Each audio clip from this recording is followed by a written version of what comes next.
Hey guys, I'm Logan Savoy. I've been cooking professionally for 14 years, and today I'm going to give you the 6 chef's tips for creating your perfect reverse seared tri-tip.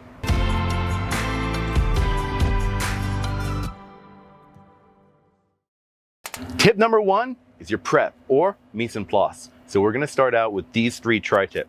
These are the only ones that I could find locally right now.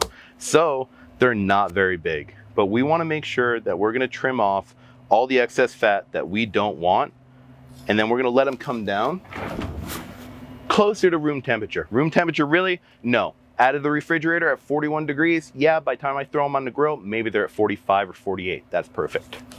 So you wanna make sure that you take off your larger pieces of fat and most of your silver skin. If you can see like fat like this right here, you wanna make sure that you trim this off ever so slightly. And then there's going to be a little bit of silver skin under it, so we'll just come back and pull that off too. So the silver skin right here is technically part of where the tendon meets the muscle. So what we're going to do is we're going to ever so slightly try to slide our blade underneath it, and with like a little bit of an angle like that, just try to remove it out without taking too much of the meat off. You don't want to take that much off. So if you've never done this before, just have patience with it. Try to take off a little bit at a time. Practice makes perfect. Don't be afraid if you mess up, but you just want to take off that top layer like that of silver skin. You leave all the meat on the meat. All the meat on? All the meat on the meat. When it gets to pieces like this that are hanging off, this is not going to cook evenly at all. So similar to a brisket, I'm just going to trim this down. See how it kind of squares it off a little bit more? It definitely helps to have a really sharp knife when you're doing this, especially a fillet knife that can slide in under the meat and has a little bit of a bounce to it. And then you're gonna get a little bit of fat like this, and you just wanna trim it up, but you don't have to dig deep into the meat. Remember that fat is flavor. For silver skin like this on the back right here, I feel like it's so thin I don't need to remove it, so I'm just gonna give it a little bit of a score so it cooks out better. Just like this. Same thing for right here. And I'm not pushing on the meat, I'm just letting the knife slide over it. Tip 2, let's talk about the rub. Check this out. Texas style for larger cuts of red meat. That's what I prefer. 2 parts pepper, 1 part salt. I like a really coarse black pepper, garlic granules, a little bit of onion granules, and maybe some smoked paprika and a little bit of cumin. If you were to just shake it like this, you would get larger particulates falling out first.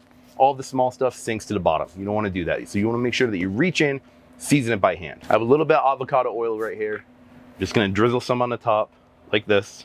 Okay, so like I said, make sure that you grab it and you season like this when you have something that's a coarser rub.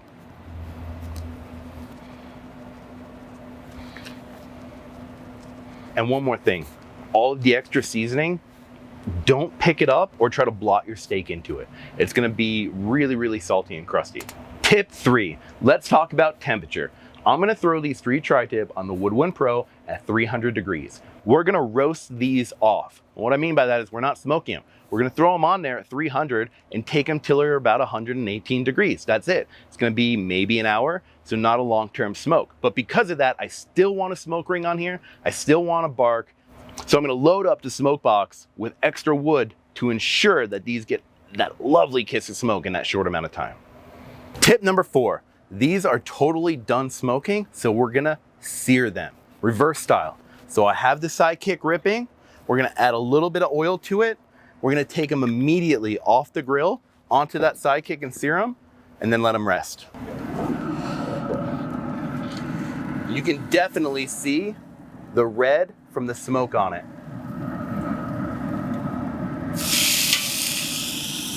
The reason why we're searing them is to make sure we get that awesome caramelized Maillard reaction across the crust. And since we smoked it first, we have to come back after and sear it. That's why it's called a reverse sear.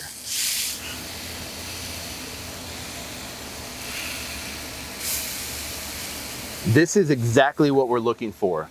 And keep in mind, tri-tip have a little bit of a wonky shape going on, and so you're not gonna sear them perfectly. And also, these are at the temp we want them. They're about 2 degrees under.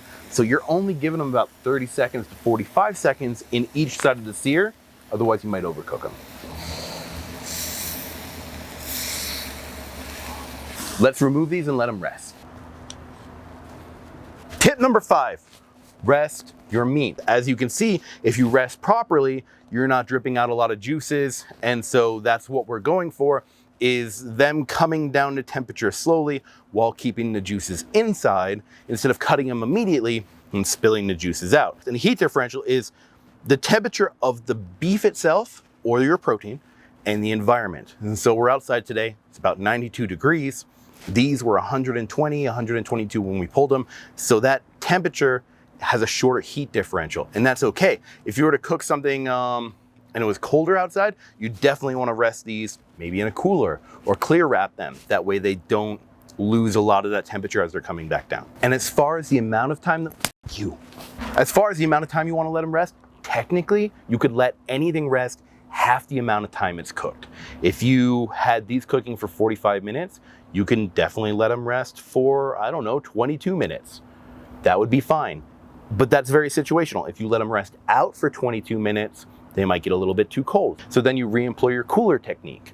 It's very situational, but you have to know which to pull from and how to do it, and know your different options depending on the protein that you're cooking. Tip 6, cutting the meat against the grain. Check this out. Even though they're the same cuts of meat, you can see separate and different striations in them. And that depends on whether they're this way or that way, or the size of them, or the cow. This one, for example, I know that the tri-tip grains run this way. You can see them running this way on this side. And as they run this way, they're gonna gradually start running that way. You can't tell as much in this one as you can in this one and this one. You can physically still see the grains and how they run in this one as they fan out. What you wanna do is make sure to cut them against the grain. And this is very situational. Are you starting this way? Are you starting that way? It depends. Tri-tip that are bigger, a lot of people tend to cut them in half like this, because the grains run this way, and then they start fanning out. And if you cut them in half like this, you can cut against the grain this way, and then at the end, cut against the grain that way. Now that we have all the tips and tricks aside, let's take a look at this smoke ring. Move this guy out of the way, and then maybe we'll just cut right in here to see. Look at that. Look how juicy it is. And then you see the smoke ring all the way around. And here's a good example too. This smoke ring all the way around, and look how juicy it is. That was only in 30 minutes. That was only in 30 minutes, yeah. So let's get a little slice, or 2, or 3. So the grain is running this way, so you end up seeing the ends of the protein strands instead of the grain running through. And it should be nice and soft and pull apart just like that. Whereas if you cut it with the grain, it would be a lot harder to pull apart.